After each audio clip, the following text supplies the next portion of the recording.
Olá, meus caros, tudo bem com vocês? Vamos continuar com as nossas aulas? Então, numa aula anterior, nós vimos que o processo de operação de potenciação, né, o número A elevado à potência B, deu origem a dois tipos de funções. Quando o B está fixo, né, o expoente está fixo, e a base varia, né, você pode escolher valores à vontade, nós temos então a função potência, né, que é x elevado à potência b.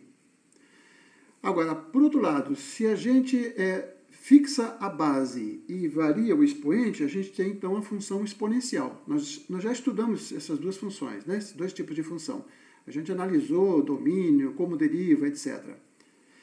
Bom, agora a gente no próximo passo, ver como é que funciona quando as duas, a base e o expoente, são variáveis.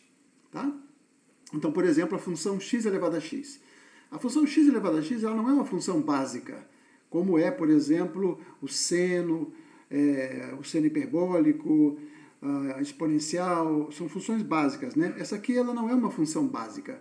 Ela, como a gente vai ver, ela é uma composição de funções básicas.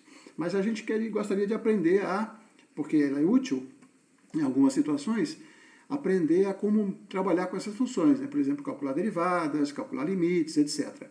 Então, a gente pode generalizar aquela situação anterior, imaginando agora o seguinte: a base é uma função de x, que está elevada à potência p. Isso aqui é uma função composta, né? Porque você tem o x variável, aplica a função a de x e depois eleva a potência b. Tá? Bom, também tem a situação contrária, né? Que a base está fixa e o expoente é uma função de x. Não é só a variável x, é uma função de x. Tá? Então isso aqui é uma função composta também. Você está pegando x, calculando a função b de x e aí elevando a potência ao expoente da base a. Tá? Quando a gente mistura as duas coisas, a gente tem essa coisa que está aqui, ó, uma função que é a de x elevada a uma potência b de x. Tá? Então, são essas funções que a gente vai trabalhar e vai aplicar agora nessa aula de hoje. Ok? Então, o nosso plano de aula é o seguinte: para a gente poder derivar e calcular limites de funções desse tipo que a gente viu, a gente tem dois métodos. O primeiro, que eu estou chamando de truque da exponencial, tá? Truque da exponencial. O segundo método, que é equivalente, que eu estou chamando de truque do logaritmo, nos livros ela aparece como derivação logarítmica. Uma espécie de método que a gente vai ver para usar para calcular derivadas das funções daquele tipo, né? Entre outras coisas. Tá? Então a gente tem um primeiro truque, que é o truque da exponencial. Temos depois, vamos ver o truque do logaritmo. E aí vamos aplicar isso num probleminha, numa questão que é prática, que é a questão sobre taxa de juros. Eu estou botando uma brincadeira aqui, então, para a gente abordar esse tópico. Qual a melhor opção? Tá? Então, vamos lá. Então, o objetivo aqui é abordar, primeiramente, né, o cálculo de derivadas e depois, em seguida, o limite das funções desse tipo. Então, é isso que a gente vai fazer. Por exemplo, a função f de x, ela pode ser do tipo, como a primeira que a gente viu lá, né? X elevado a x.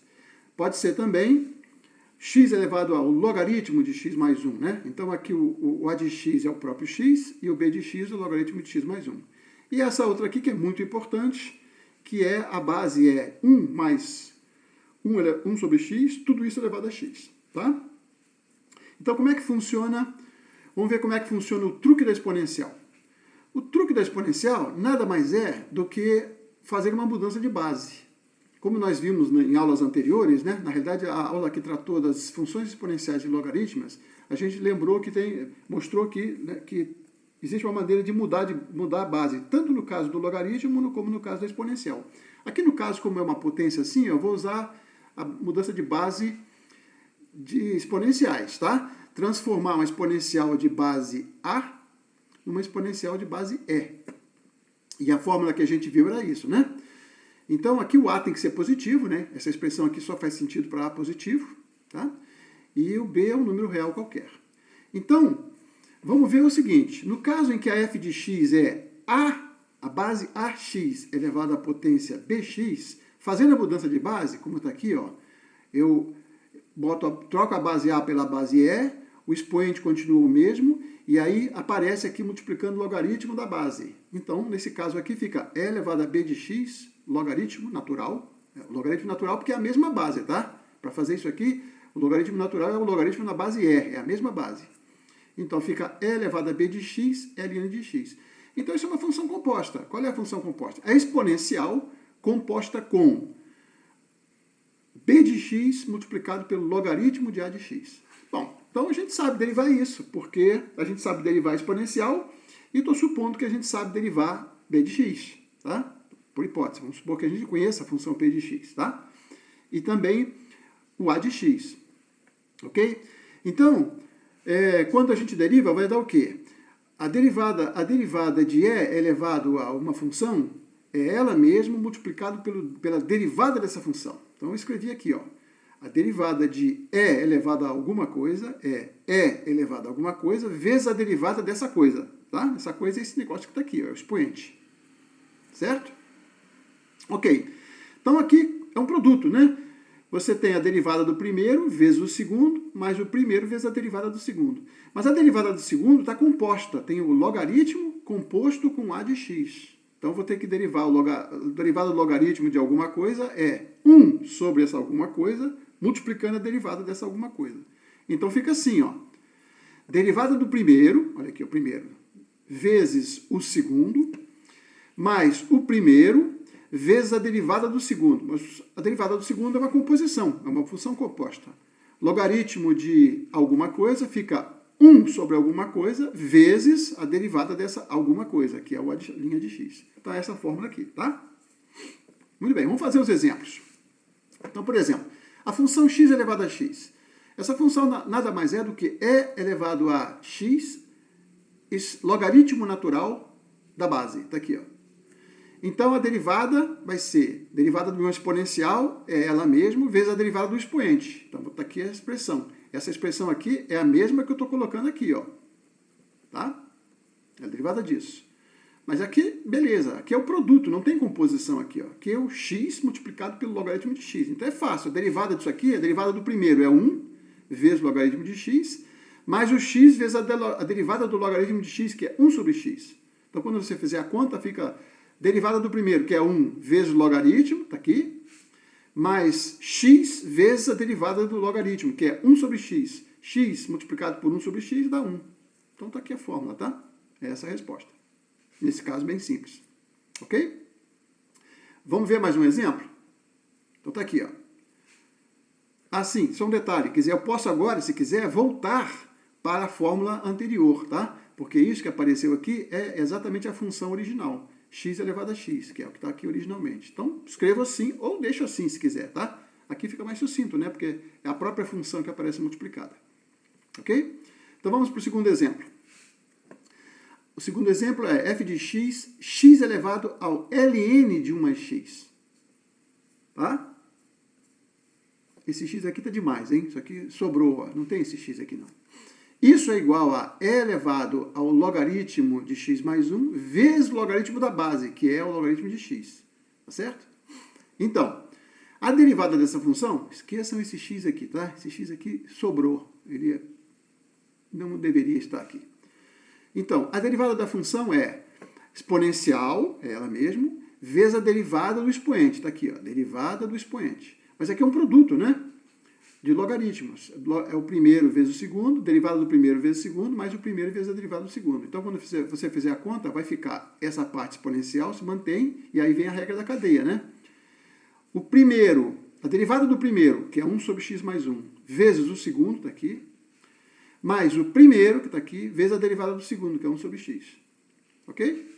E agora eu posso voltar para o original, né? Essa expressão que está aqui é a mesma que está aqui, ó. X elevado ao logaritmo de x. Então, botei aqui, ó, x elevado ao logaritmo de x. Esqueçam esse x aqui que está demais. Ok? Bom, e aí a gente pode fazer agora a função mais importante aqui desses exemplos, que é essa função 1 mais 1 sobre x elevado a x. Então, isso mudando a base, olha, a base é isso tudo, tá? A base, então, vai ficar exponencial do expoente vezes o logaritmo da base. Está aqui, ó. Então, a derivada é exponencial de alguém é ela mesma, vezes a derivada desse alguém. Então, um produto, né? É x multiplicando pelo logaritmo disso tudo. Então, aqui tem uma composição de novo. A regra da cadeia, nesse caso. Então, vai ficar assim, ó. Logaritmo a derivada de x é 1 vezes isso, mais 1 vezes a derivada disso. Então, aqui você tem que fazer uma continha, né? Porque a derivada do logaritmo de alguém é 1 sobre alguém vezes a derivada desse alguém. Aí vocês façam a conta e vocês vão ver que vai dar isso aqui, ó.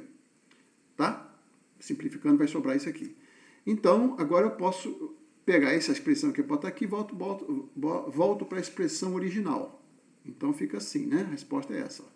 A derivada dessa função é ela mesma, vezes a derivada do expoente aqui, ó. Daquele expoente lá, tá? Ok? Então é isso. Então é fácil derivar, né? É só lembrar que uma função desse tipo, onde a base varia com x e o expoente varia com x, você transforma tudo numa composta com a própria exponencial. Exponencial de base e, que é mais simples, tá? Ok. Vamos ver agora o outro truque, né? O outro método, que é chamado também de derivação logarítmica, que eu estou aqui brincando, chamando de o truque do logaritmo, tá? Esse aqui é o nome que aparece nos livros. Vou fazer um exemplo, tá? Então, vamos pegar aquela função geral, por exemplo, y elevado a y igual a de x elevado a b de x. O que eu faço? Em vez de transformar isso fazendo uma mudança de base, eu aplico logaritmos dos dois lados, tá? Observa que o que eu estou dizendo aqui, ó, esse truque do logaritmo, ele é equivalente à exponencial, essencialmente a mesma coisa, tá? Só que maneiras de escrever diferente. E consiste em aplicar o logaritmo dos dois lados, né? Aplico o logaritmo aqui, e derivar o restante usando a regra da cadeia, tá? Por que o logaritmo é natural nesse caso? Usar o logaritmo? Porque o logaritmo, ele pega o logaritmo de uma expressão que tem uma potência, ele derruba o expoente, tá? Por exemplo, nesse caso aqui, vou aplicar o logaritmo dos dois lados da equação. Ficou assim, ó, logaritmo de y igual a logaritmo disso tudo. Mas aqui tem um expoente, então isso aqui cai o expoente, fica o b de x vezes o logaritmo de a de x.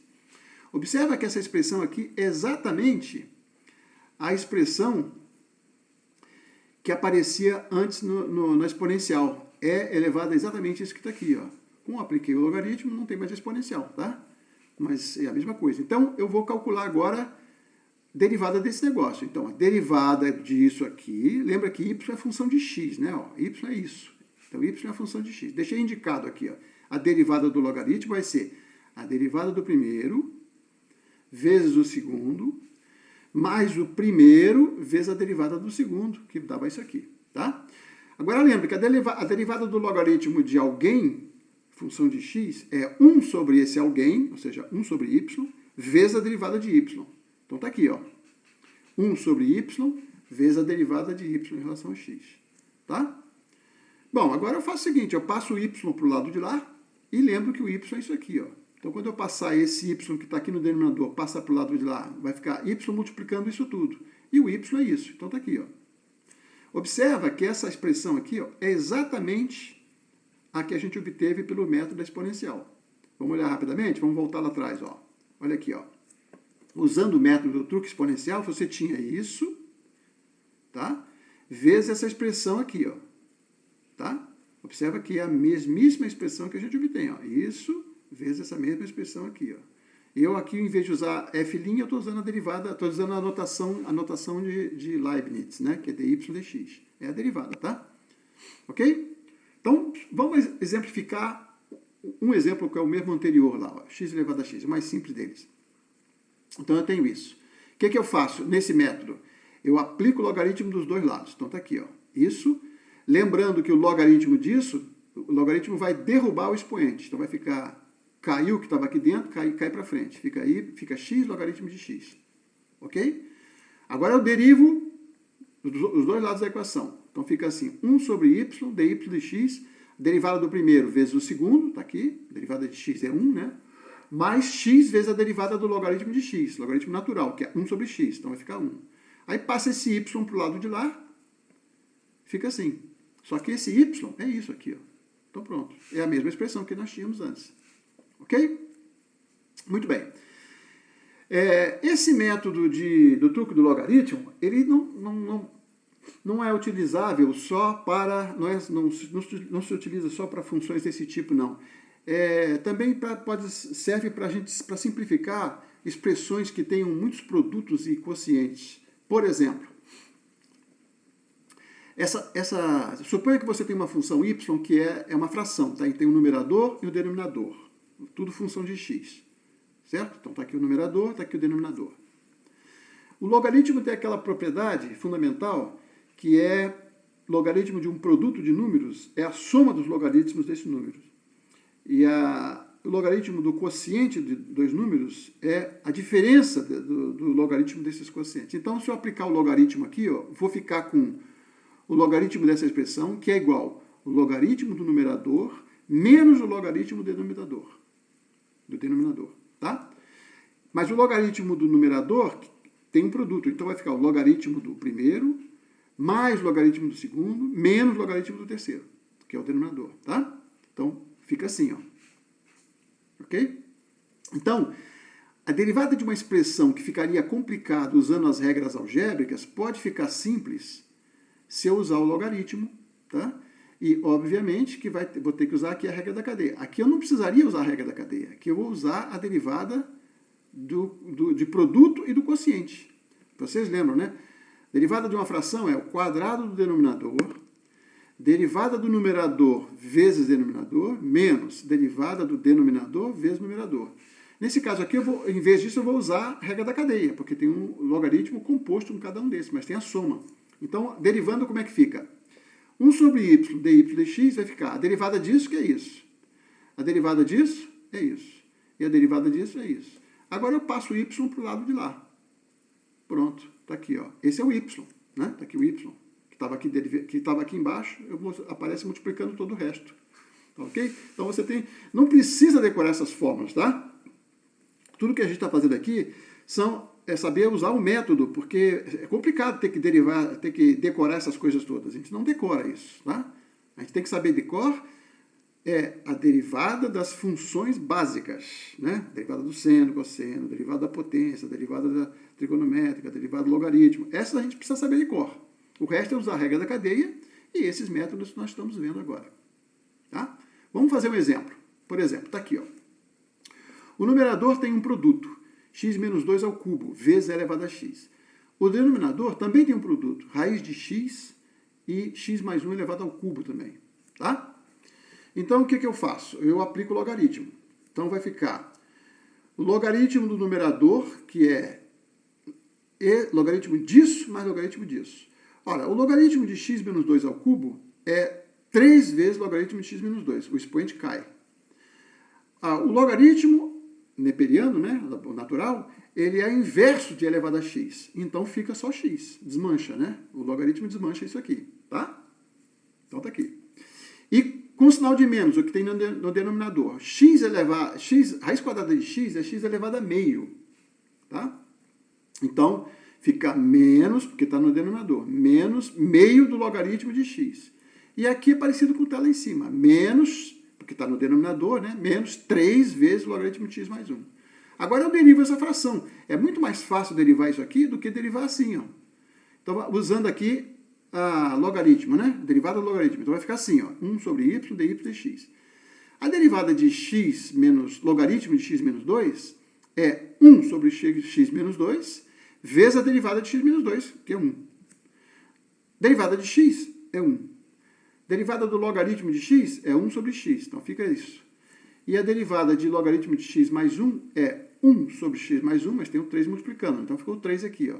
Vezes a derivada de x mais 1, que é 1 também. Então ficou assim. Agora eu pego esse y e jogo para o lado de lá.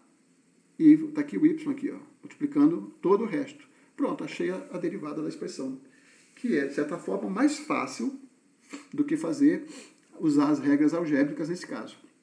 Então, isso é uma outra aplicação do truque do logaritmo, né? Ou da derivação logarítmica. Ok? Muito bem. Vamos agora para um outro tipo de cálculo, né? Que é o cálculo de limites. Tá?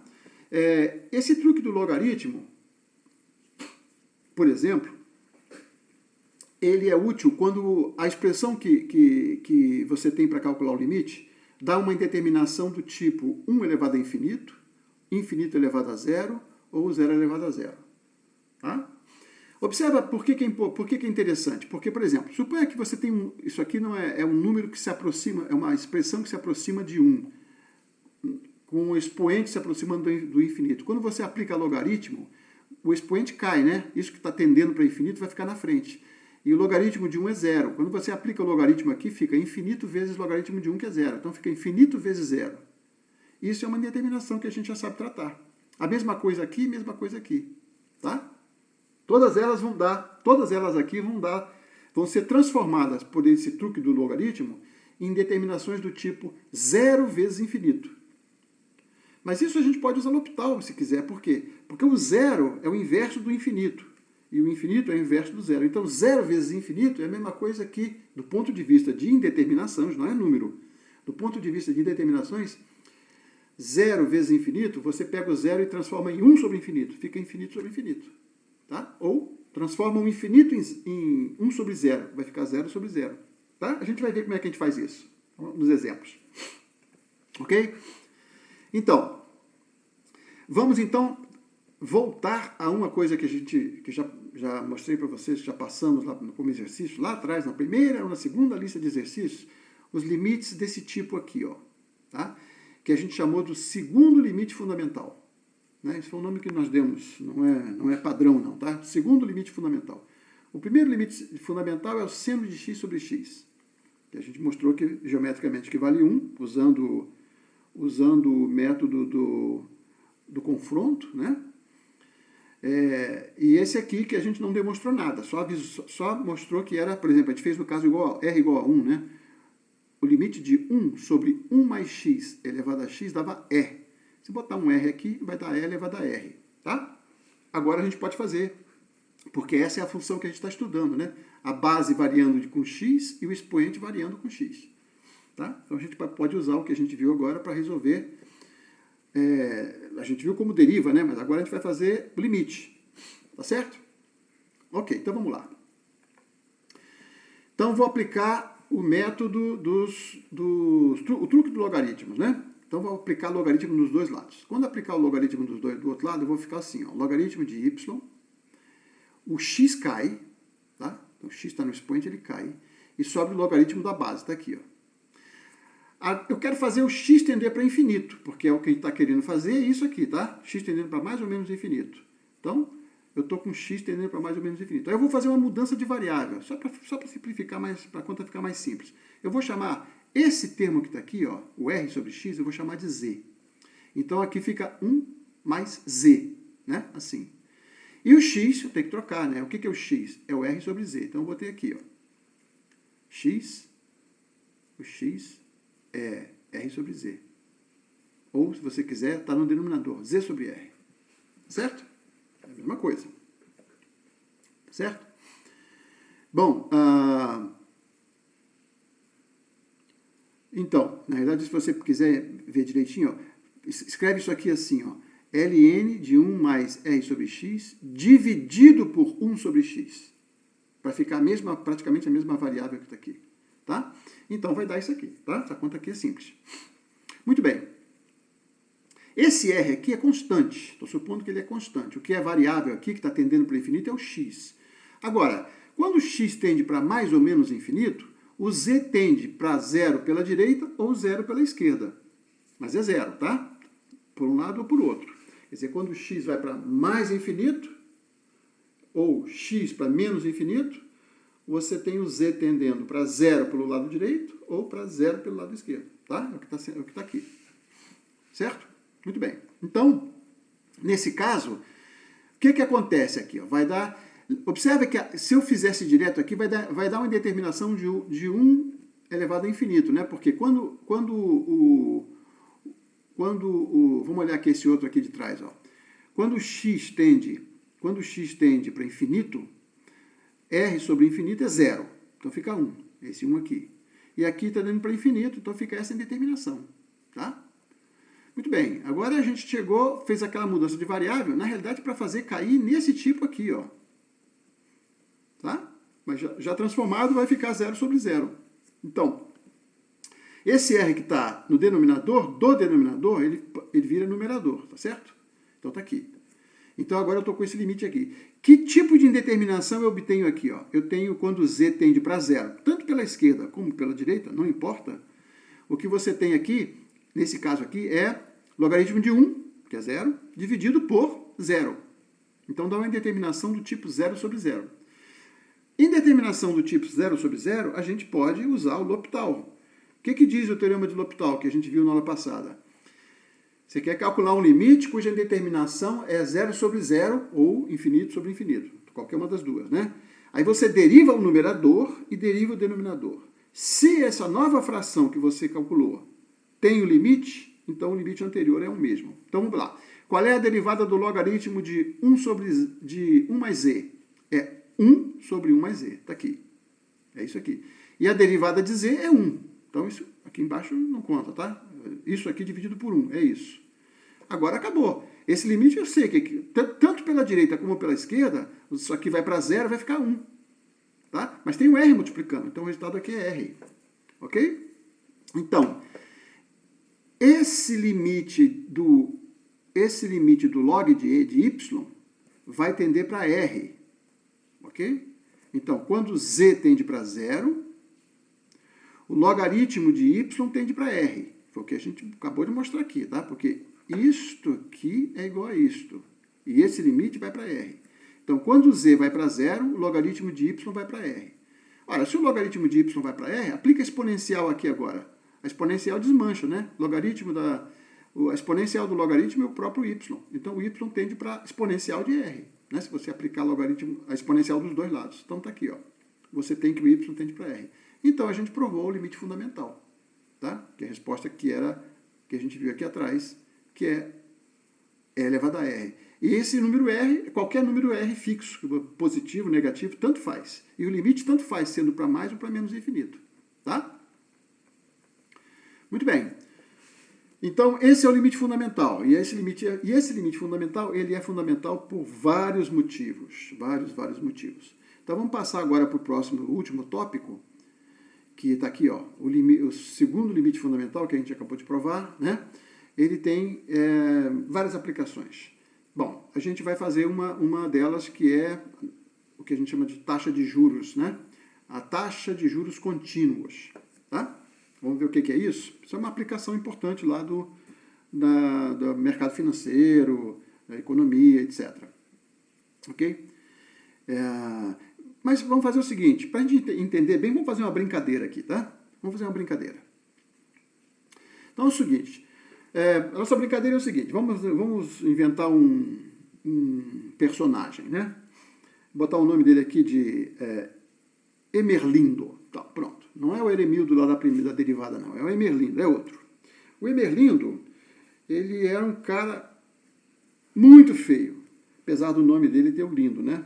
Ele, quando nasceu, a mãe dele achou ele lindo e chamou ele de Emerlindo. Mas ele sujou, depois de adulto, depois de crescido, é muito feio.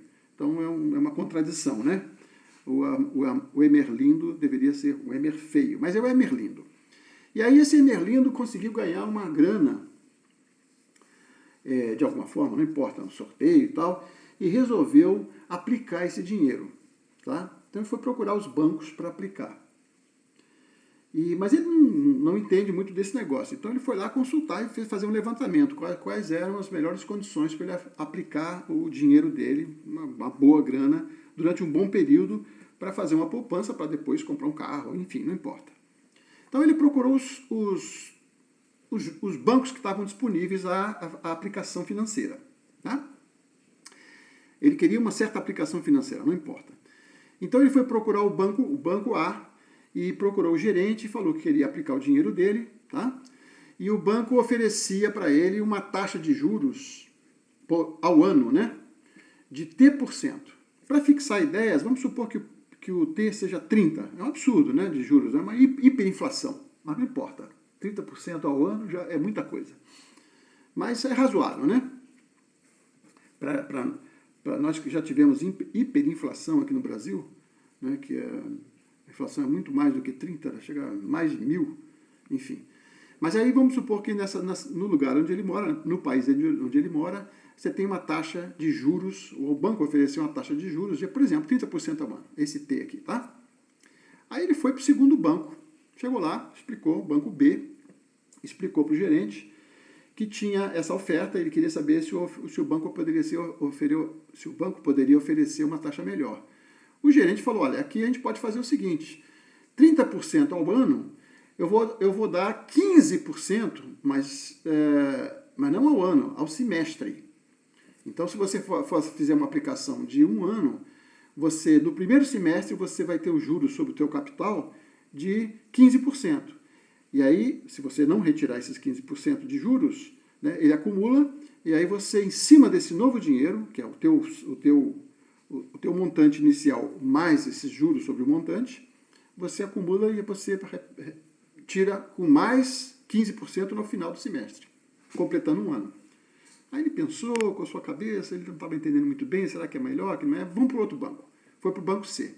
Explicou lá para o gerente do banco C o que os gerentes do banco A e banco B ofereceram para ele. Aí o gerente falou, olha, posso fazer o seguinte, em vez de fazer 30% ao ano ou 15% ao semestre, eu posso dar uma condição melhor para você. Eu faço T12avos, né, que dá 2,5% ao mês. Eu faço, todo mês você vai ter um acréscimo no teu montante. Aí ele pensou, será que 2,5% ou 30% ao ano, depois 15%? Mas será? 2,5%, será que é melhor? Ficou indeciso. Aí foi no banco D. O banco D, para tentar convencê-lo a aplicar lá, fez uma outra oferta. Fazer uns juros de T dividido por 365%. T sobre 365% ao dia. Tá? 30 dividido por 365 dá 0,082%. Tá? 0,082%. Mas por dia. Isso já é uma taxa overnight, ou seja, cada passada da noite o banco atualiza com esse pouquinho a mais. Bom, e aí ele foi para o último banco, e o último banco ofereceu para ele, então, uma taxa de juros por hora. Não é mais overnight, não. Tá? Por hora. Cada hora o dinheiro dele ganha um pouquinho mais. Esse 30 dividido por 8.760, que é o número de dias no ano, tá? Que é o número de dias no ano. Horas, né? Horas.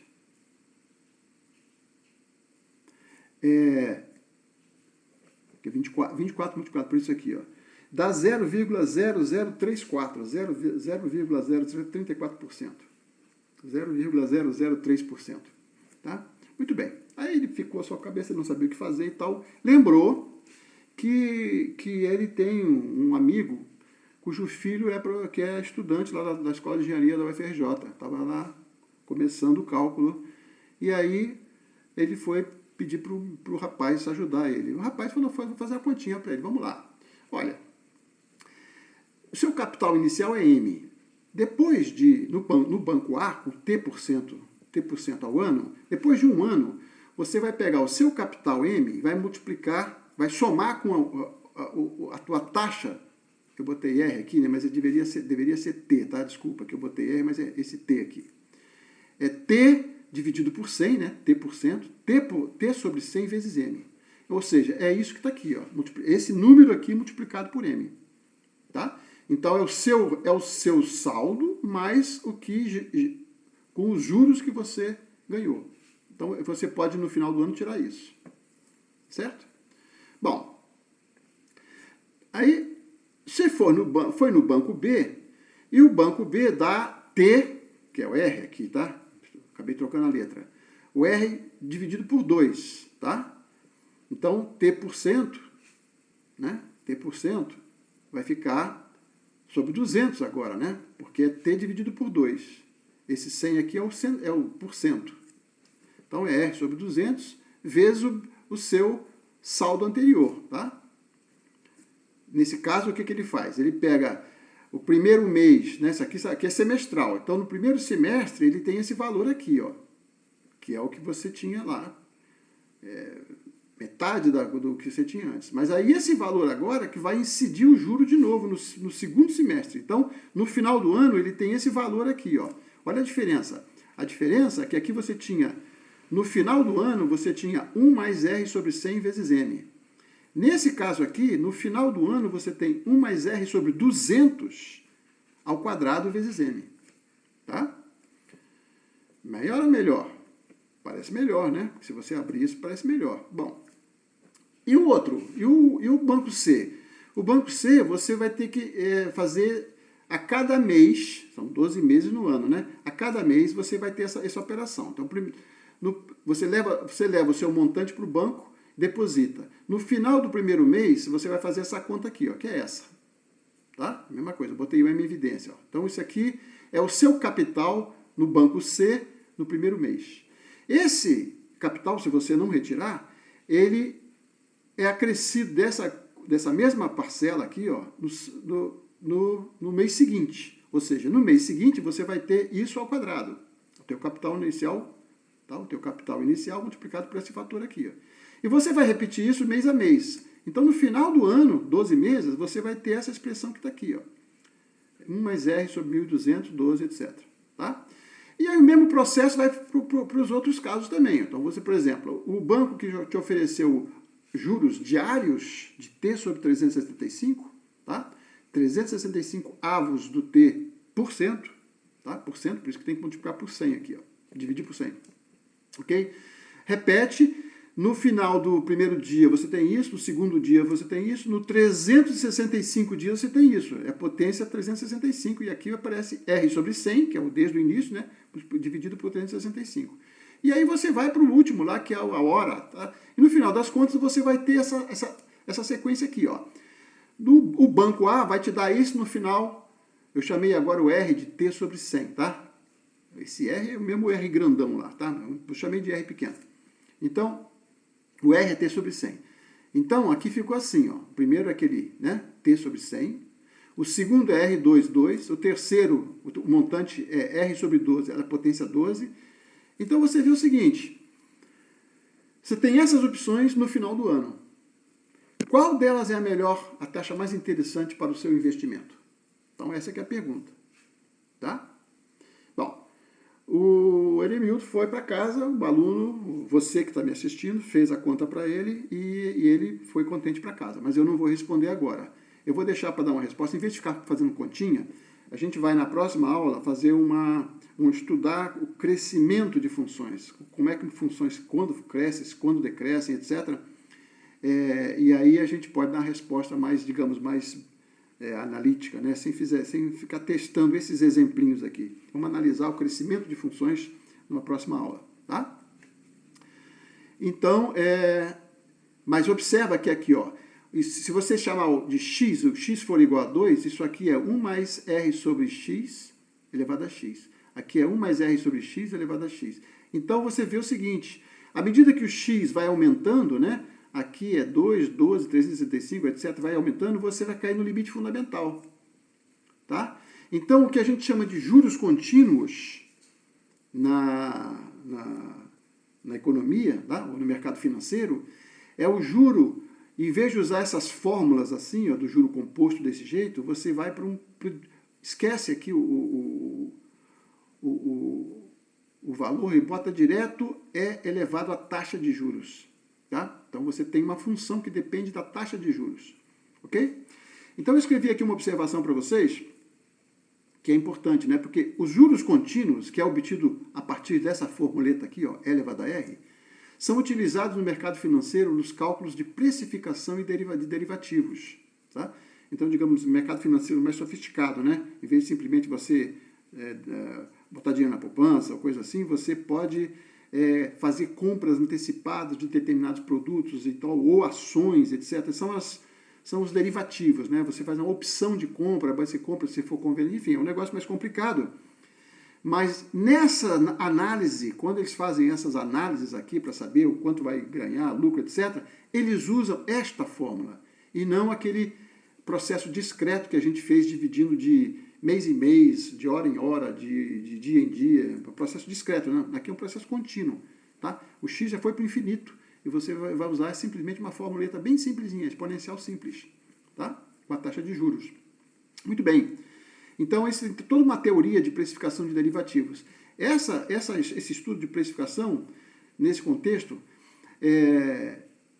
esses dois autores aqui, ó, o Fisher Black e o Myron Scholes, eles conseguiram deduzir uma equação que levou o nome deles, né, a equação de Black and Scholes, tá? Que foi muito importante, deu até o Prêmio Nobel de Economia para eles, em 1995. Eles eram dois acadêmicos, eram uns caras ligados à universidade. Tá? Então, eu vou colocar na descrição lá desse vídeo uns links para vocês, se quiserem ler um pouco mais sobre isso. Tá? Tem na Wikipédia algumas informações também bastante interessantes. Ok? Então, vamos ficar por aqui. Na próxima aula a gente volta para essa função para analisar, desenvolver mais o cálculo. E por hoje, então, eu termino aqui, tá? Então é isso. Olha, não deixem de revisar o material anterior, façam os exercícios. Qualquer dúvida, vocês podem me escrever. Ok? Um abraço a todos e até a próxima.